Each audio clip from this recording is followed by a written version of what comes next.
Hello गाईस, तर स्वागत आहे तुमचं खानदेशी तडकामध्ये. सो आज आपण बनवणार आहोत मूगवाडीची भाजी. तर इथे आपण छोटी वाटी शेंगदाणे, जिरा आणि लसूण घेतलेले होते, त्याची पेस्ट करून घेतलेली होती मिक्सरमध्ये. आणि इथे आपले जे मुंगळे ते आपण भाजून घेतलेले होते. आणि चला आता आपण आपल्या भाजीसाठी सुरुवात करूया. तर इथे आपण सर्वात आधी एक छोटा कांदा चिरून घेतलेला आहे बारीक. तर चांगला बारीक आपण एक छोट्या कांद्याला बारीक चिरून घ्यायचं आहे. तर चला आता याला फटाफट आपण बारीक चिरून घ्यायचं आहे. बारीकच चिरायचं, जास्त जाड चिरायचं नाही आहे. तर आणि तुम्हाला थोडं सेटअप थोडं वेगळं वाटत असेल, कारण की आम्ही आमच्या मामीकडे गेलो होतो आणि तिथून म्हटलं चला तुमच्यासोबत शेअर करू की गावाकडे कशी भाजी बनवतात. तर मी आज तुमच्यासोबत शेअर केलेली ही माझ्या मामीने भाजी बनवलेली आहे. आणि तुम्ही नक्कीच कॉमेंट करा की तुम्हाला कशी वाटली.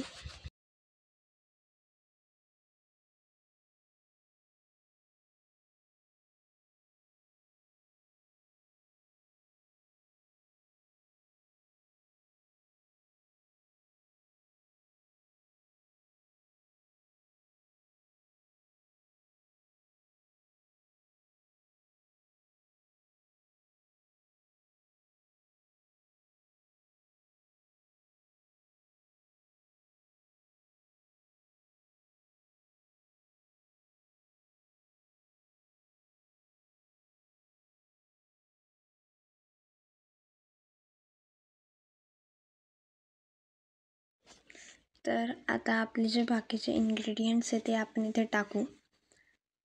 तर इथे आम्ही थोडीशी इथे आपण हळद टाकायची आहे. त्यानंतर आपण इथे 2.5 चमचे लाल मिर्च पावडर टाकलेली आहे. तर याला आता आपण चांगलं तेलामध्ये होऊ द्यायचं आहे. आणि त्यानंतर आपण इथे गरम मसाला टाकलेला आहे आणि याला चांगलं आता मिक्स करून घ्यायचं आहे आपण. आणि जे आपण शेंगदाणे वगैरे त्याची पेस्ट बनवली होती ते आपण यामध्ये टाकायची आहे. आता यालाही चांगलं होऊ द्यायचं आहे तेलामध्ये.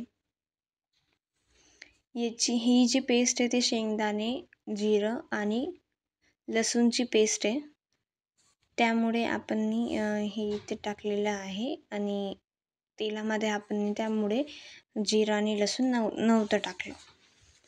तर याला चांगलं आपण या पेस्टला चांगलं होऊ द्यायचं आहे तेलामध्ये. आता आपली पेस्ट तेलामध्ये झाल्यानंतर आपल्याला त्यामध्ये टाकायचं आहे 2 ग्लास आपण इथे पाणी टाकायचं आहे. आपली जी मुंगवडी ती डाळीपासून बनलेली असते, त्यामुळे आपण इथे आधीच शिल्लक पाणी टाकायचं. मुंगवडी डाळीपासून बनलेली असते, तर आपली जे पाणी आहे त्याला आटतं, त्याच्यामुळे पाणी आपण शिल्लक टाकायचं इथं. आम्हाला इथे रस्स्याची बनवायची होती भाजी, तर आम्ही इथे जास्त शिल्लक पाणी टाकलेलं आहे. जर तुम्हाला कोरडी हवी असेल तर तुम्ही थोडं कमी पाणी टाकू शकता. आता पाणी टाकल्यानंतर आपल्याला त्याला चांगलं उकळी येऊ द्यायची आहे. आता सर्व मिक्स झाल्यानंतर आपण मी जितकं तुम्हाला पाणी सांगितलेलं आहे तितकं आपण याच्यामध्ये टाकणार आहोत. तर इथे आमचं 2 ग्लास पाणी टाकून झालेलं आहे.